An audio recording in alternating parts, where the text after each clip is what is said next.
राधे कृष्ण दोस्तों, आपका स्वागत है आपके अपने यूट्यूब चैनल स्टडी जोन में। तो आज की इस वीडियो में हम पढ़ेंगे डॉक्टर तुलसीराम जी की आत्मकथा मुर्दहिया के कुछ महत्वपूर्ण तथ्यों को। तो चलिए इसको पढ़ते हैं।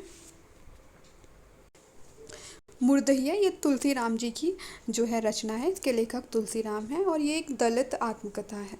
इसका प्रकाशन 2010 में हुआ था। तुलसीराम जी ने अपनी दो आत्मकथाएं लिखी थी, एक मुर्दहिया और दूसरी मणिकर्णिका नाम से। मुर्दहिया में इनके जन्म से लेकर इंटर तक के जीवन की कथा है। मुर्दहिया में डॉक्टर तुलसीराम के जन्म से लेकर के आजमगढ़ में पढ़ाई करने तक की घटना है। अपनी इस आत्मकथा में डॉक्टर तुलसीराम ने अपने ग्रामीण जीवन और दलित जो जीवन है उसकी जो विसंगतियां हैं उसको जो है प्रस्तुत करने का कार्य किया है।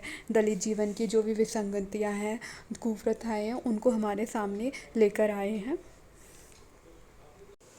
डॉक्टर तुलसीराम का जन्म 1949 धर्मपुर आजमगढ़ में हुआ था और इनकी मृत्यु 2015 में हुई थी।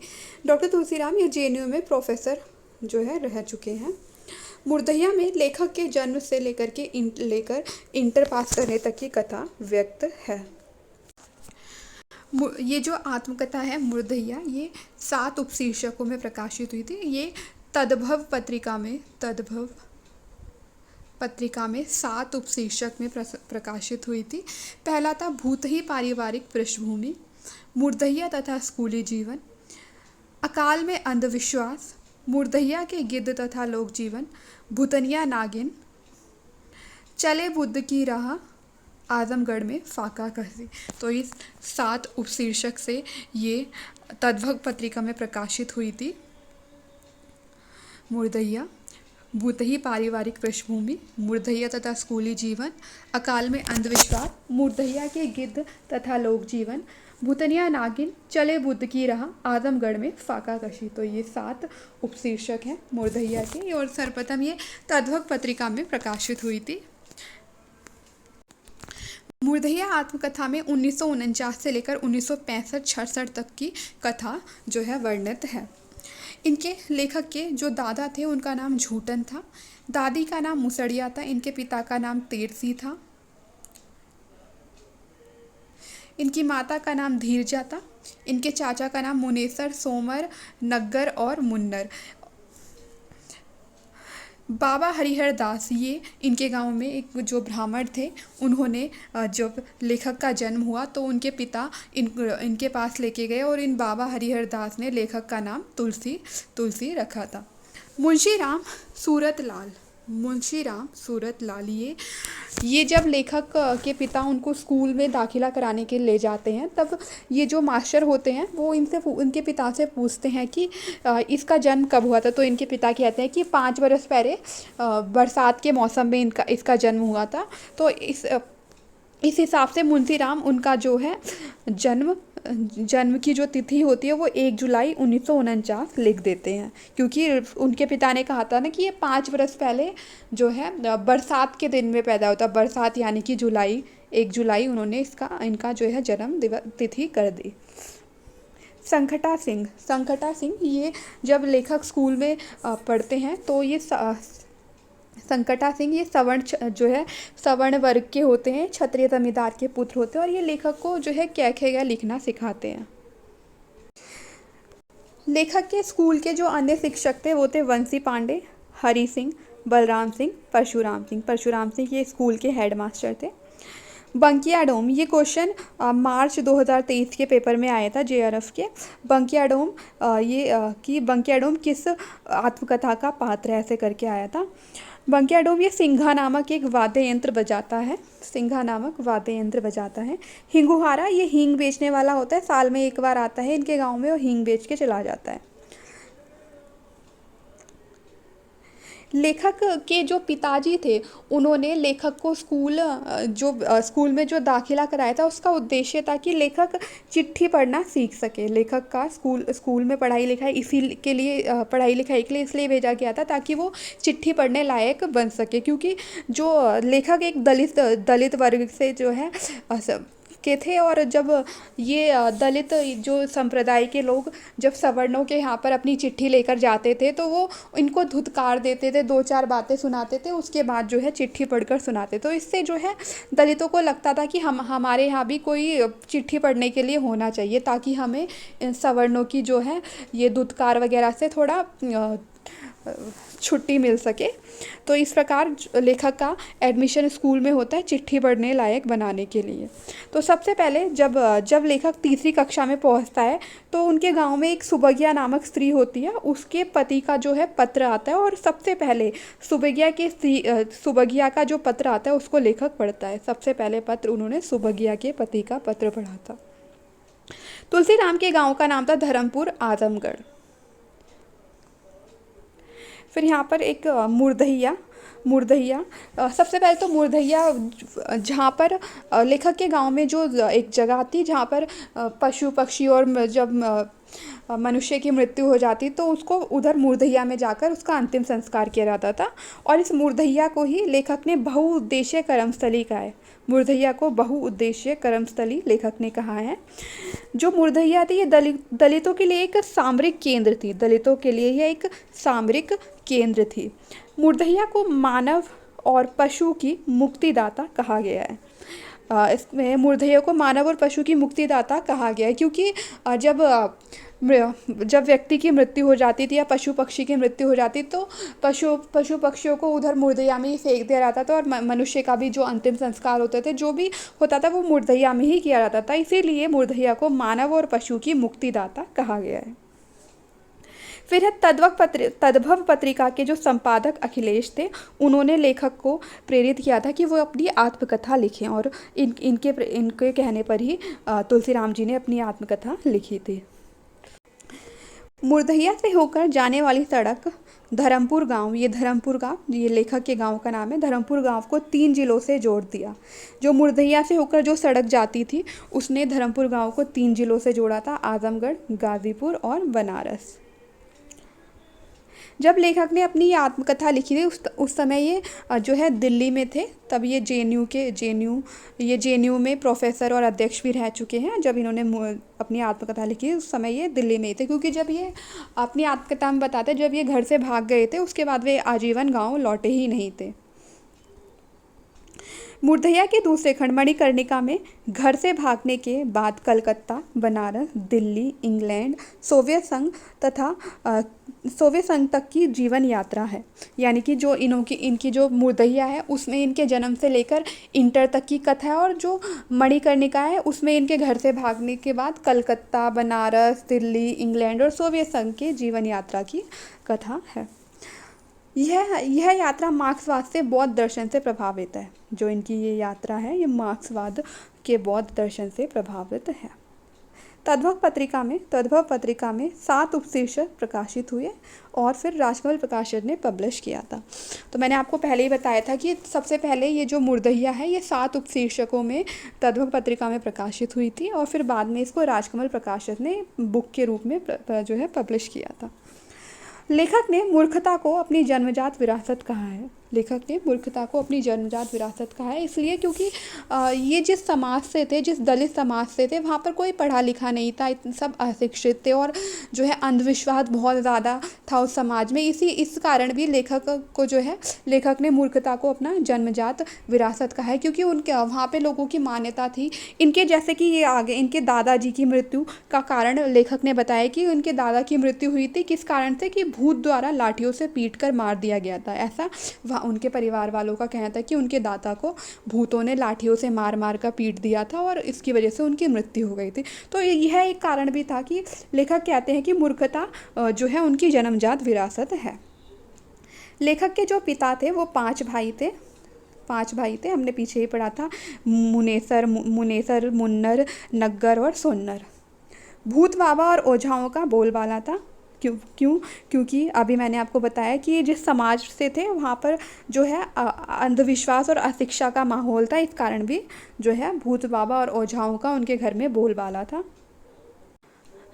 इसमें इनकी लेखक की जो दादी होती है, सबसे पहले तो लेखक अपनी दादी के बहुत ही ज़्यादा निकट होते हैं। तो जब दादी ना बहुत ज़्यादा बीमार हो जाती है और फिर भी वो बच जाती है, क्योंकि जो हिंगूहारा उनके गाँव में आता है वो दादी को हॉस्पिटल ले जाने के लिए जो है बोलता है, और फिर दादी को हॉस्पिटल ले जाया जाता है, फिर वो वहाँ पर जो है स्वस्थ होकर वापस घर आ जाती है। तो जो गाँव के लोग थे ना वो कहते थे कि जो दादी दादी के जो ना मरने का जो कारण था वो था कि कोए का मांस, यानी कि दादी ने कोए का मांस खाया इसीलिए वो मर नहीं रही है। ऐसा वहाँ के लोगों का कहना था कि कोए का मांस खाने के कारण दादी मर नहीं रही है। चेचक के कारण 3 वर्ष की उम्र में जो लेखक थे उनको 3 वर्ष की उम्र में चेचक हो गया था, और उसकी वजह से उनकी जो दाईं आँख थी उसकी रोशनी चली गई थी, और उनको एक आँख से दिखाई देना बंद हो गया था।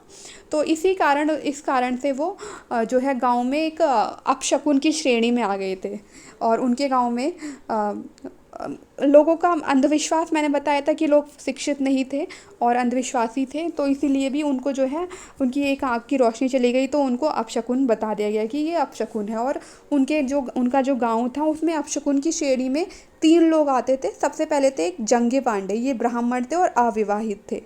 फिर दूसरे आ जाते हैं लेखक, क्योंकि इनकी एक आँख से की रोशनी चली गई थी इसलिए ये अपशकुन की श्रेणी में थे। और तीसरी थी एक ब्राह्मणी पंडिताइन जो निर्वंश विधवा थी।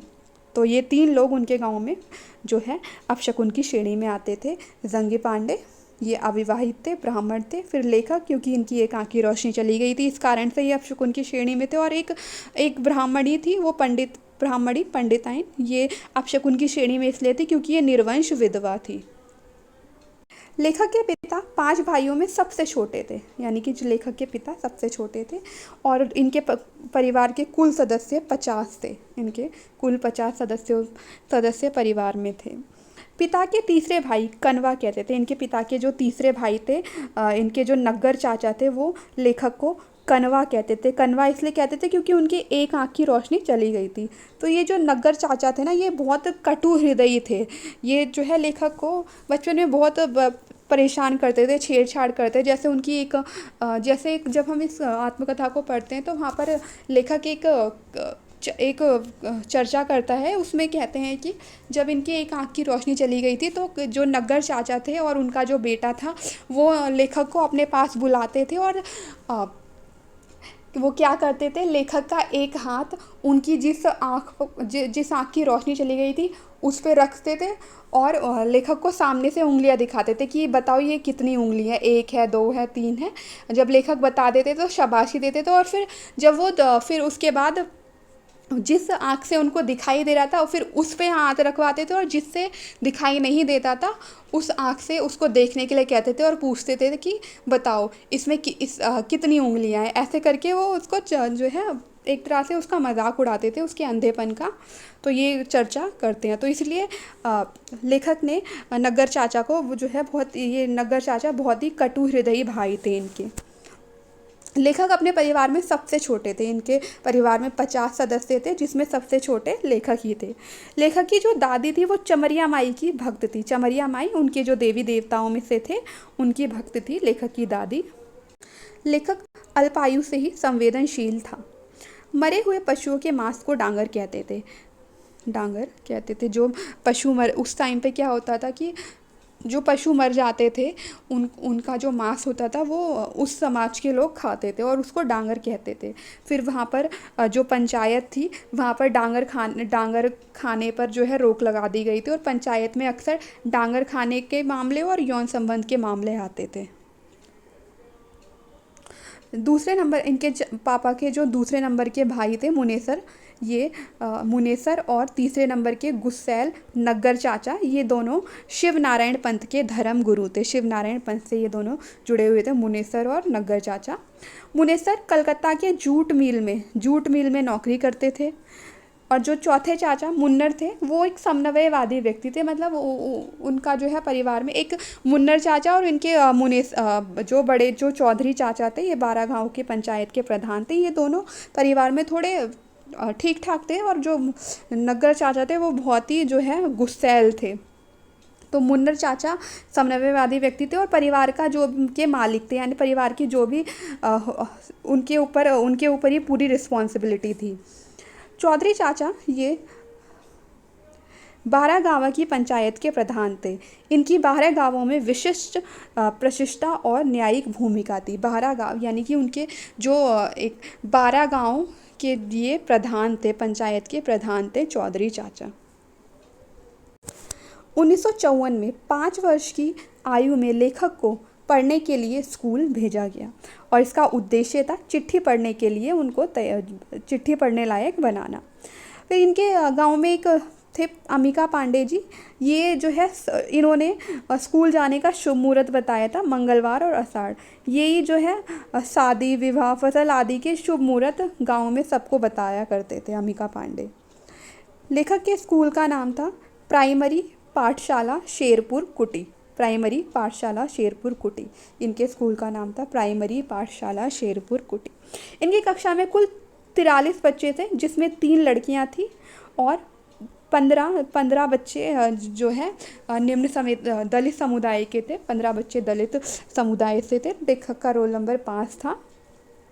हाँ, इसमें एक और इंटरेस्टिंग फैक्ट है। जब ये स्कूल में पढ़ते थे तो जो इनके टीचर थे मुंशी जी, वो ना सभी बच्चों से 2 रुपये पस्कराई लेते थे। यानी कि जो पस्कराई क्या था कि जो है बच्चे उनको 2 रुपये देते थे और तब वो उसको अगली कक्षा में जो है अगली कक्षा में भेज देते थे। तो मुंशी जी 2 रुपये पस्कराई लिया करते थे। इनकी कक्षा 5 में जो हेड मास्टर परशुराम थे, वो कक्षा 5 को पढ़ाते थे। कुल 5 टीचर ही थे इनके स्कूल में, जिसमें से हेड मास्टर परशुराम कक्षा 5 में पढ़ाया करते थे। बाबू साहब बलराम सिंह ने मुंशी जी को बहुत डांटा था। किस लिए? क्योंकि मुंशी जी ने ना लेखक को फेल कर दिया था। लेखक जो है मुंशी जी को पस्कराई के पैसे नहीं दे पाए थे, इसीलिए मुंशी जी ने लेखक को फेल कर दिया था। पर लेखक जो है सबसे सारे बच्चों में सबसे आगे थे पढ़ने लिखने में, और सब टीचर्स भी ये जानते थे कि ये तो बहुत होशियार बच्चा है। तो जब वो फेल हो जाता है तो बलराम सिंह मुंशी जी को बहुत डांटते हैं कि तुमने उसको फेल कर दिया पस्कराई नहीं मिलने के कारण। फिर जो है मुंशी जी उसको अगली कक्षा में भेज देते हैं। जब और टीचर्स का विरोध करते हैं तो वो उसको अगली कक्षा में भेज देते हैं। लेखक का जो फेवरेट सब्जेक्ट था वो गणित, मैथ्स उसका फेवरेट सब्जेक्ट था। उनके स्कूल में एक गणित दौड़ जो है करके कुछ प्रोग्राम होता था, उसमें वो हमेशा फर्स्ट आता था। दादी के पास 37 विक्टोरिया वाले सिक्के थे। विक्टोरिया यानी कि जब अंग्रेज़ों का शासन था तो जो सिक्के चलाए गए थे उसमें रानी विक्टोरिया का जो है चित्र बना हुआ था, जिसे लोग प्रायः विक्टोरिया कहते थे। तो ये 37 विक्टोरिया वाले सिक्के थे दादी के पास। वो उसको एक भरूकी में रख के मिट्टी में जो है ज़मीन में गाड़ के रखती थी, ऐसे छुपा के रखा करती थी। जब दादी बहुत ज़्यादा बीमार हो जाती है ना, फिर उसको लगता है कि अब तो मेरी मृत्यु हो जाएगी, अब मैं बचूंगी नहीं, तब वो ज़मीन में गड्ढा खोदती है और फिर उस भरूकी को बाहर निकालती है और लेखक को वो सिक्के गिनने के लिए देती है। तब लेखक बताता है कि ये 37 विक्टोरिया है। हिंगुहारा ने दादी को हॉस्पिटल ले जाने को कहा था। हिंगुहारा जो हींग बेचने आता था, जब दादी की तबीयत ख़राब थी उस समय पर ये आया था और इसने कहा था कि दादी को हॉस्पिटल ले जाया जाए तो वह बच जाएगी। जोगी बाबा, ये रामजीत नाम था, एक जोगी बाबा रहते थे वहाँ पर, उनका नाम रामजीत था। 1957 में चिट्ठी आई थी सुबगिया की चिट्ठी सबसे पहले इन्होंने पढ़ी थी और नग्गर चाचा के कहने पर ही पढ़ी थी। तब ये 3री कक्षा में थे। सुबगिया जलंधर की पत्नी थी। ये मैंने अभी पीछे ही बताया था कि सबसे पहले इन्होंने सुबगिया नामक स्त्री के पति की चिट्ठी पढ़ी थी और ये चिट्ठी नग्गर चाचा के कहने पर लेखक ने पढ़ी थी। उस समय ये 3री कक्षा में पढ़ते थे। उस चिट्ठी में एक बैरन चिट्ठी लिखने को कहा था। बैरन चिट्ठी होता है कि जो चिट्ठी भेजी थी उसका जवाब देना। विश्राम, ये सुबगिया के पति का नाम था विश्राम, उसने ही सुबगिया को चिट्ठी दी थी। लेखक 8 वर्ष की उम्र में सोवियत संघ समाजवाद से प्रभावित हुआ था। समाजवाद सोवियत संघ के वे अंधभक्त थे। लेखक आजीवन समाजवाद और सोवियत संघ के अंधभक्त बने रहे, ऐसा आत्मकथा में भी वे कहते हैं। उनके गांव में जब भारत का दूसरा आम चुनाव 1957 में होने जा रहा था, उस समय सब जो है 2 कम्युनिस्ट नेता उनके गांव में आते हैं, चंद्रजीत यादव और चंद्रजीत यादव और सुरजन राम, ये 2 कम्युनिस्ट नेता उनके गांव में आते हैं।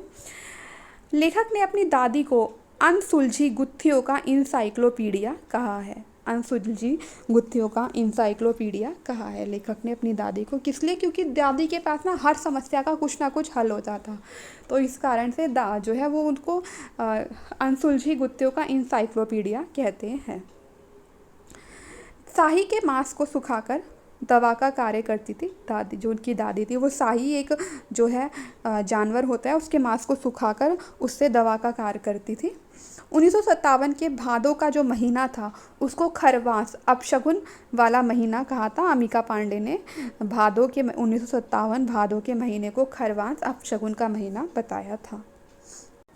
लेखक 15 वर्ष की जो उम्र थी उसी में वो हाई स्कूल पास करके 1964 में घर से भाग गए थे और आजमगढ़ शहर गए और वहाँ पर डीएवी कॉलेज में उन्होंने एडमिशन लिया था और उसके आगे की पढ़ाई की थी और फिर वो आजीवन गांव नहीं लौटे थे। फिर एक और पात्र आता है इस कहानी में, मिसिर। ये जो है ब्राह्मण होते हैं और ये मृत्यु भोज में जाया करते थे। इनके विषय में जब आत्मकथा में आता है तो लेखक कहता है कि मिसिर कहते थे जब जब उनके पास कोई मृत्यु भोज का निमंत्रण नहीं आता था कि तब वो कहते कि ससुरा कोई मरता ही नहीं है। तो मिसिर ये मृत्यु भोज में जाया करते थे और ये ब्राह्मण थे। जब रामायण होती है तो उसमें वे सीता का रोल भी करते हैं। गणित में हमेशा 100% मार्क्स आते थे। लेखक का फेवरेट सब्जेक्ट था गणित और उसमें उनके हमेशा 100% मार्क्स आते थे। स्कूल में जो लंच होता था उसको लेखक लेज़र कहते थे। लेखक क्या, वहाँ पर सभी बच्चे लंच को लेज़र कहते थे। एक बार ये वाली स्टोरी मैं आपको बताती हूँ। पहले एक बार क्या होता है कि इस स्कूल के इंस्पेक्शन के लिए कोई बड़ा अधिकारी स्कूल में आता है, तो उसको वो स्कूल में जब आता है तब पता चलता है कि जो हेडमास्टर परशुराम सिंह होते हैं वो सभी बच्चों को अपने गांव जिगर संडी ले जाते हैं और जो है वहाँ पर बच्चों से गन्ना छिलाने का कार्य करते हैं। उस धान की फसलें सूख जाती थी। जब वहाँ पर अकाल आया था तब वहाँ पर जो है धान की फसलें सूख जाया करती थी। फिर इसमें 1959 में एक और घटना घटती है।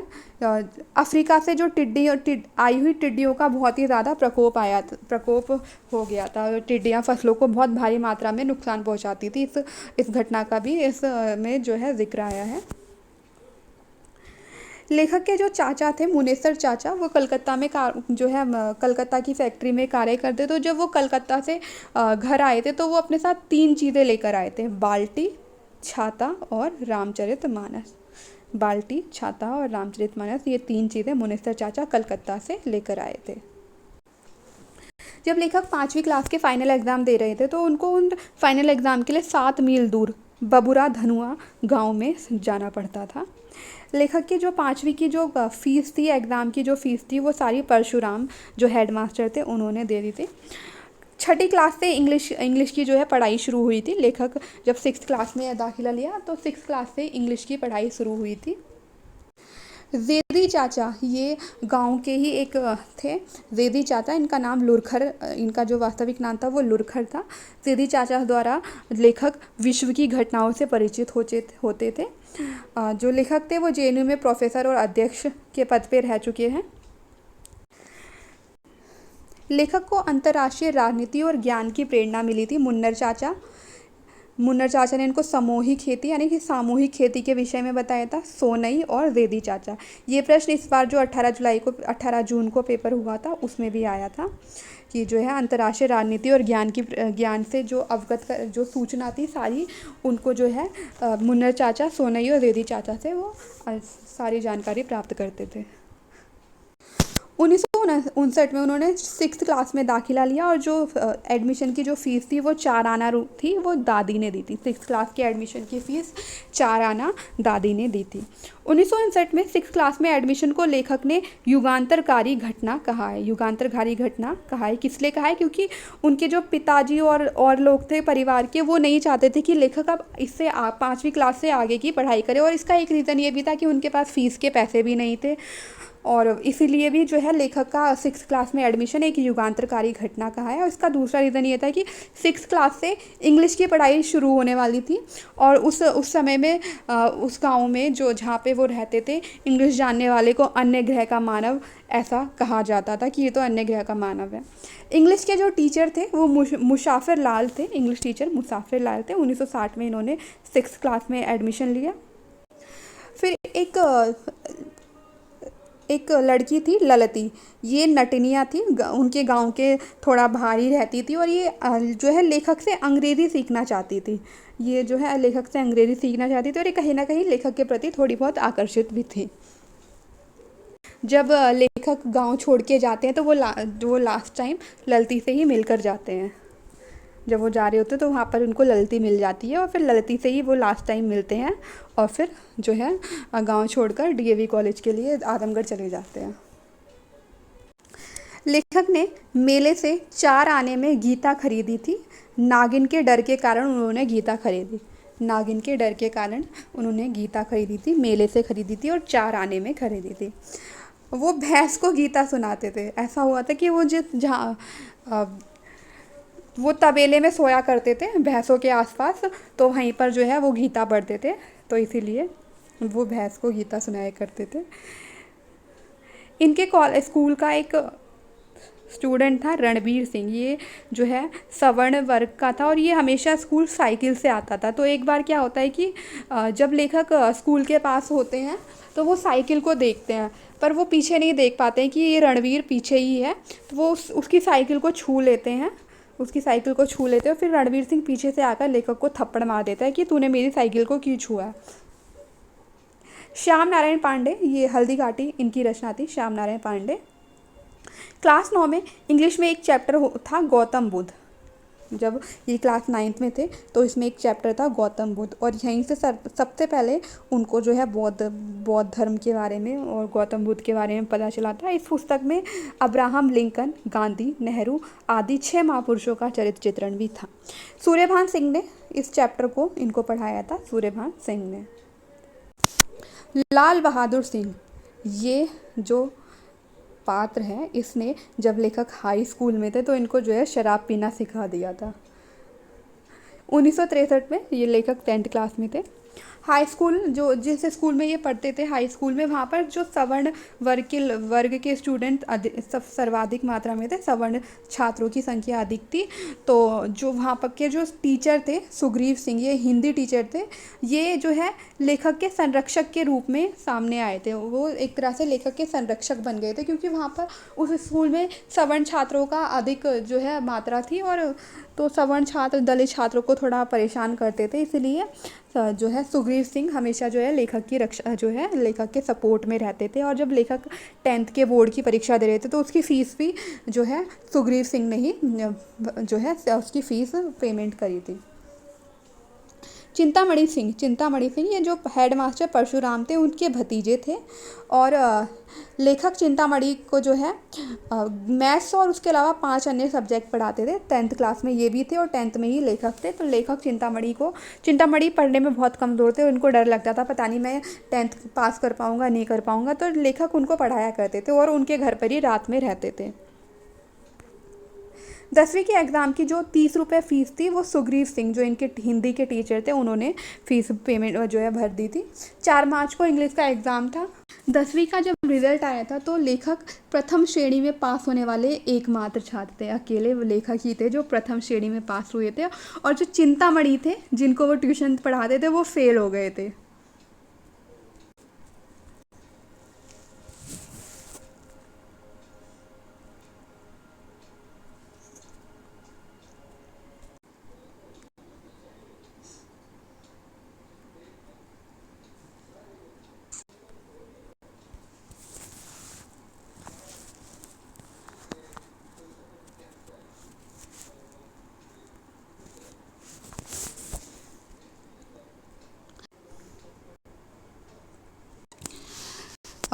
अन्यास, जो शिव नारायण पंत के जो लोग, जो उनके घर में 2 चाचा थे, उनके पास एक हस्तलिखित पांडुलिपि थी जो लाल कपड़े में रखी रहती थी, उसको अन्यास कहा जाता था। बहुरी, गेहूं के दाने को बहुरी कहते थे। शिव नारायण पंथ के संस्थापक शिवनारायण, जो शिवनारायण पंथ था उसके संस्थापक शिवनारायण थे। ये क्षत्रिय थे, उत्तर प्रदेश बलिया के रहने वाले थे, और जो इनके अनुयायी थे, शिवनारायण पंथ के जो अनुयायी थे वो दलित लोग थे। गुरुमुख, शिवनारायण पंथी के व्यक्ति को गुरुमुख कहते थे। शिवनारायण पंथ के जो व्यक्ति थे उनको गुरुमुख कहते थे। पासी ही एक जाति थी। पासी जाति के लोग सूअर को पालते थे। खोबार, सुअरों का जो निवास होता था, जहाँ पर सुअर रहते थे, उसको खोभार कहते थे। हिकना, हिकना एक लोहे की सरिया होती थी, उसको जो है हिकना कहते थे। रहट्टा, अरहर का जो डंडा होता था उसको रहट्टा कहते थे। झिलंगा, जो ढीली चारपाई होती थी उसको झिलंगा कहते थे। मुस्कैल, जो चूहे के बिल से जो भी अनाज की बालियाँ निकलती थी उसको मुस्कैल कहते थे। और 1957 की जो है इसमें एक जो सन 1957 में दो महत्वपूर्ण घटनाएं घटी थी। एक तो था कि भारत का दूसरा आम चुनाव हुआ था, और दूसरा था कि जो 1857 की क्रांति थी उसको 100 वर्ष हो गए थे। तो दोस्तों, आज हमने पढ़ा मूर्धन्य के कुछ महत्वपूर्ण तथ्यों को। अगली वीडियो में हम इस आत्मकथा को पढ़ेंगे। तब तक के लिए लाइक करें, शेयर करें और हमारे चैनल को सब्सक्राइब करें।